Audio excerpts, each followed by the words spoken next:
Today, I want to share with you one of the most amazing miracles from the Bible, the story of Jesus walking on water. It's a tale that's captivated people for centuries, and honestly, it still gives me chills every time I think about it. Picture this. It's late in the evening, and Jesus' disciples are out on the Sea of Galilee in their boat. The winds are picking up and the waves are getting rough.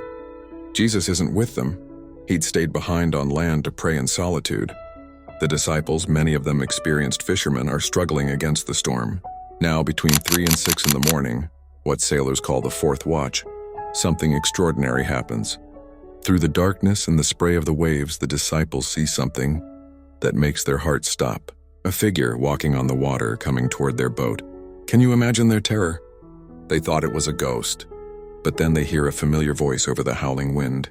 "Take courage. It is I, don't be afraid."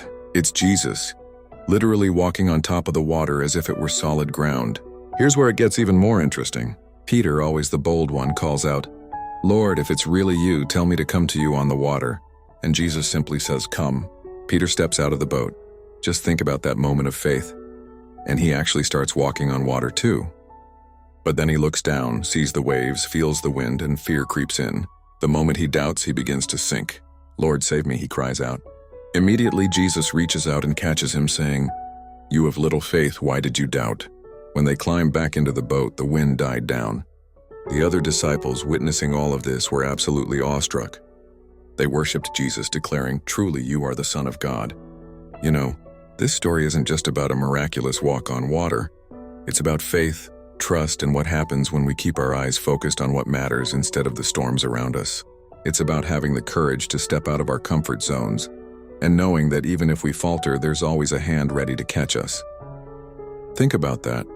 Sometimes the biggest miracles happen not when we play it safe in the boat, but when we're willing to step out onto the water, even when everything logical tells us we'll sink. Maybe that's why this story has resonated with so many people throughout history. Because we all face our own storms, and we all need to remember where to keep our focus.